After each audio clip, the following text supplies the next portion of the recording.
Hello दोस्तों, welcome back to my YouTube channel ED update. अगर आपने चैनल को सब्सक्राइब नहीं किया है तो जल्दी से सब्सक्राइब कर लीजिए और शुरू करते हैं हम लोग आज के हमारे सेशन से। सो विदाउट वेस्टिंग टाइम हम लोग शुरू करते हैं हमारे फर्स्ट क्वेश्चन से, हमारे क्विज सीरीज़ के। सो आज का फर्स्ट क्वेश्चन है,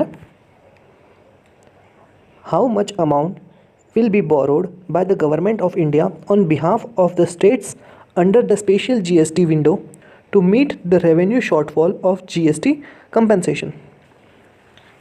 कितना ऐसा अमाउंट लिया गया है गवर्नमेंट ऑफ इंडिया के बिहाफ में हर स्टेट से, ताकि जो शॉर्ट कम हुआ है जीएसटी कंपनसेशन का उसे फुलफ़िल किया जाए। सो आपके पास में ऑप्शंस है 1.7 लाख करोड़, 1.5 लाख करोड़, 1.9 लाख करोड़ एंड 1.1 लाख करोड़। सो ये क्वेश्चन का सही आंसर है option D, that is 1.1 lakh crore.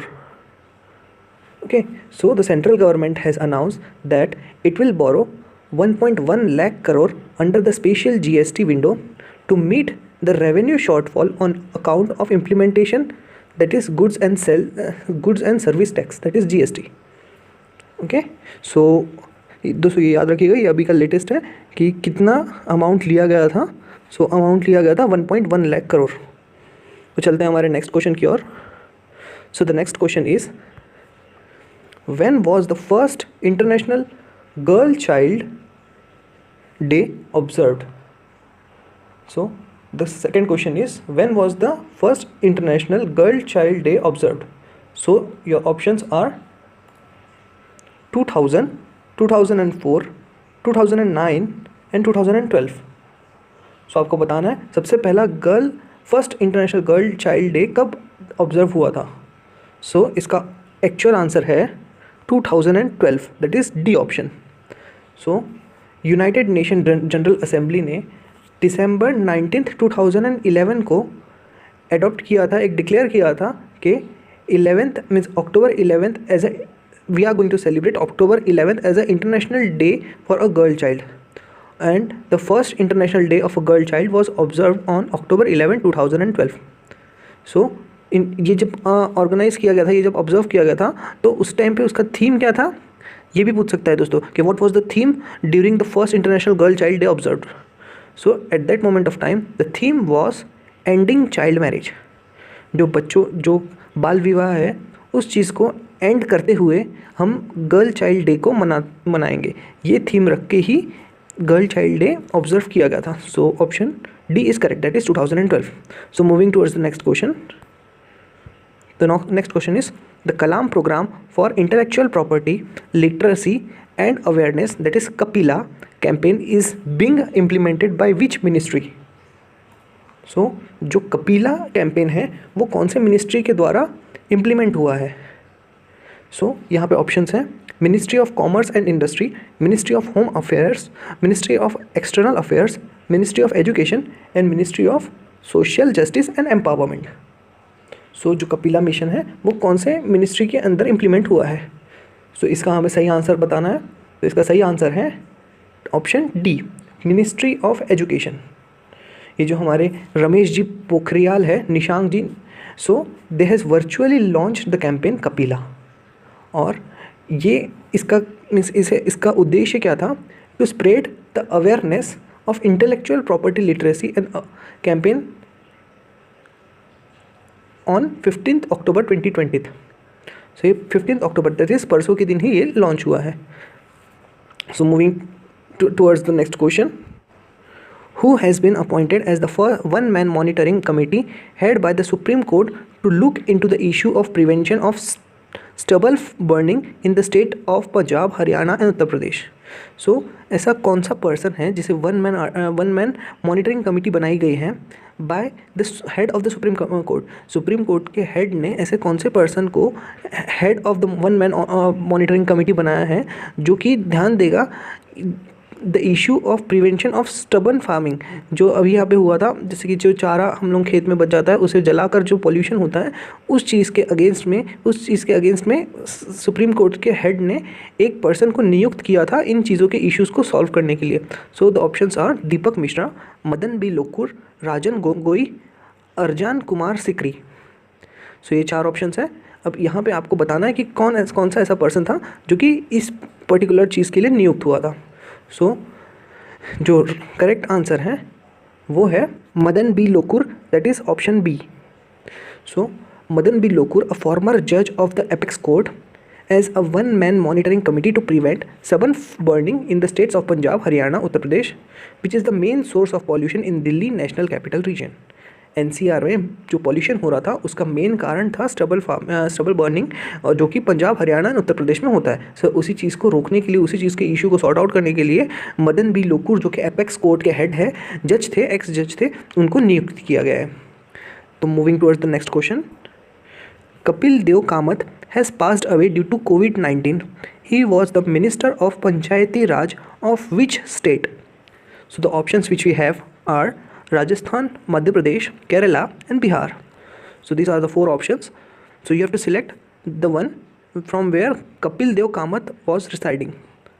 So options, अब हमें यहाँ पे ऐसा ऑप्शन सेलेक्ट करना है जहाँ कि जो ये जो कपिल देव कामत जी है वो मिनिस्टर थे ऑफ द पंचायती राज. ऐसे कौन से स्टेट के मिनिस्टर थे? सो ये थे minister option D, that is Bihar. ये थे बिहार के मिनिस्टर. ये the senior Janata Dal leader Kapil Dev Kamat, he was serving as a Panchayati Raj minister of Bihar. तो इसका ऑप्शन है, करेक्ट आंसर है option D. Moving towards the next question. Blank administrators has announced that the government is coming up with a movement called My Town My Pride. So ऐसा कौन सा administrator है जिन्होंने announce किया, जो एक मूवमेंट चलाने के लिए अनाउंस किया है जिसका नाम है my town my pride, that is मेरा घर मेरा विश्वास, लाइक मेरा प्राउड. तो ये options which we have is Ladakh, Jammu and Kashmir, Chandigarh and Delhi. So the correct answer is Jammu and Kashmir, that is option B. Jammu and Kashmir Legislative Governor Manoj Singh has announced that the government is coming up with a movement called My Town My Pride from October 19th, जो कि आज की date है, to provide governance at the doorsteps in urban areas on the pattern of Back to Village program. So चलते हैं हमारे next question की ओर. So the next question is, blank is to introduce the next generation treasury application, that is NGTA, for managing India's foreign exchange and gold reserve. So ऐसा कौन सा है option जो कि सही लगता है आपको इस क्वेश्चन के लिए? So the options which we have is NSE, BSE, RBI, ICICI. So ये जो 7th क्वेश्चन है उसका आंसर आपके हिसाब से कौन सा सही है, आपको वहाँ पे चूज़ करके लगाना है. So the correct answer is RBI, that is reserve bank of India. So reserve bank of India एक ऐसा एप्लीकेशन, एक ऐसा वेब एप्लीकेशन डेवलप करने वाली है जो कि कंप्लीट ट्रांजैक्शन को ट्रैक रखेगा. मल्टी करेंसी में आपको ट्रांजैक्शन करने का मौका मिलेगा, साथ में आपको फ्लेक्सिबिलिटी मिलेगी, क्योंकि आप जितना भी आप खरीदी कर सकते हो, जो भी आप नए प्रोडक्ट्स खरीदोगे, जो भी आप उसके सिक्योरिटीज़ सारा चीज़ वो अकेला एप्लीकेशन, वेब एप्लीकेशन ध्यान रखेगा, ताकि आपके जितना भी ट्रांजैक्शन का प्रॉब्लम्स है, ऐसी इनसिक्योरिटीज़ है, उसके रिलेटेड आपका सारा चीज़ें सॉल्व हो जाए. तो NGTA RBI की means RBI is going to introduce the next generation treasury application, that is NGTA. Moving towards the next question. So the next question is, the 36th Raising Day of National Security Guard NSG is observed on blank. NSG plays a crucial role in India's security apparatus. So आपको इसका सही answer बताना है. So the options are 13th October, 14th October, 15th October and 16th October. So the 36th Raising National Security Guard is observed on 16th October, or 16th October is a सही answer. NSG plays a crucial role in India's security apparatus. So it has been associated with the utmost courage and professionalism. Moving towards the next question. Who has been appointed as the next permanent representative of India to the Permanent Delegation of India to United Nations Education, Scientific and Cultural Organization, that is UNESCO, with the rank of ambassador? ऐसा कौन सा व्यक्ति है जो कि assign किया है, जो कि पहले था हमारा permanent representative, that is PR of India, to the permanent delegation of India to UNESCO. UNESCO को इंडिया के बिहाफ में सर्व करने वाला ऐसा कौन सा व्यक्ति है जिसे नियुक्त किया गया है as a rank of ambassador? So the options which you have is AK Singh Somvanshi, Pradeep Kumar, Vishal V Sharma, Manju Gupta. So these are the 4 options, and the correct answer is option C, that is Vishal Sharma. Sorry, let me correct it. Yeah, Vishal Sharma. So Vishal Sharma has been appointed as the next permanent representative of India to the permanent delegation of India to United Nations Educational, Scientific and Cultural Organization, that is UNESCO, with the rank of ambassador. So moving towards the next question. Who among the following has been appointed as the interim president of International Weightlifting Federation? IWF का interim president किसे नियुक्त किया गया है? So the options which we have is Michael Irani, Tamas Ajan, Ursula Papandreou and Mohammad Dawood. So we have all 4 options. So among them you have to select the person who got elected as a interim president for International Weightlifting Federation, that is IWF.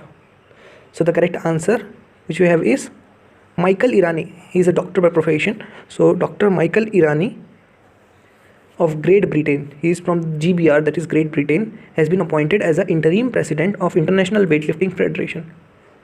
सो दोस्तों आज के हमारे ये 10 questions थे जो कि मुझे important लगे और मुझे आपसे शेयर करने का मन हुआ.